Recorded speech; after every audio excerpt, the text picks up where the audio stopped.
Զվարթնոց օդանավակայանում եռուզեռ է Հայաստան է ժամանում լեգենդար դիրիժոր Վալերի Գերգիևը։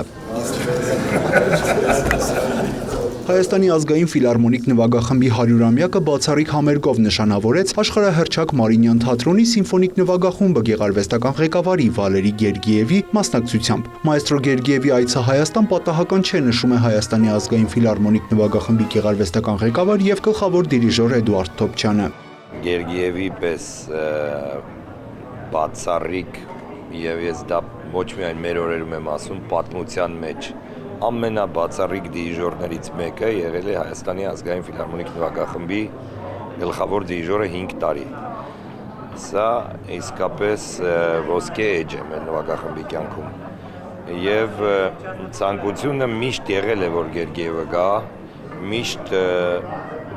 բավական էլ բարենպաստ լավ հարաբերություններ կան իրեն հետ եւ ինքն էլ գիտեք, որ շատ է սիրում հայերին։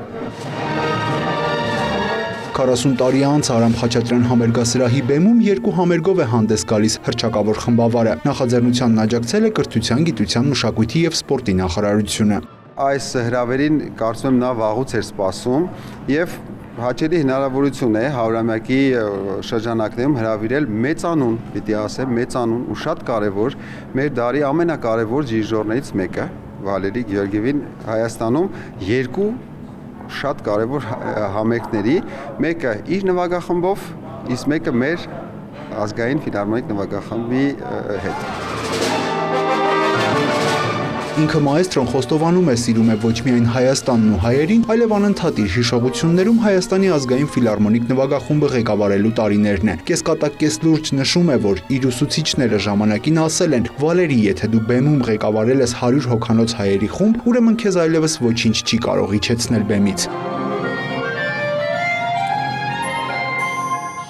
Ինձ ուրախացնում է թեկուզ կարճ ժամանակով Հայաստան վերադառնալու հնարավորությունը։ Սիրով եմ ընդունել հրավերն ու իմ նվագախմբի հետ ժամանել այս հրաշալի երկիր։ Պետք է նշեմ, որ ոչ միայն հայ երաժիշտների աշխատանքն է ինձ միշտ զարմացրել, այլև դասական երաժշտության հանդեպ հայ հանդիսատեսի ակնածանքը։ Եվս մեկ անգամ շնորհավորում եմ Հայաստանի ազգային ֆիլհարմոնիկ նվագախմբի 100-ամյա հոբելյանը։ Պետք է ընդգծել, որ սա լավագույն երաժիշտներով համալրված արհեստավարժ խումբ է։ Ուրախ եմ, որ այդ 100 տարվա պատմության 5 տարին ես էլ իմ ներդրումն եմ ունեցել նվագախմբի կայացման հարցում։ Հայաստանի ազգային ֆիլհարմոնիկ նվագախմբի 100-ամյա հոբելյանին նվիրված անակնկալներն այսքանով չեն սահմանափակվում։ Կազմակերպիչները խոստանում են, հետաքրքիր երաժշտական տարի է սպասվում։ Յուրա Վահանյան, Դավիթ Մաչկալյան, Լուրեր։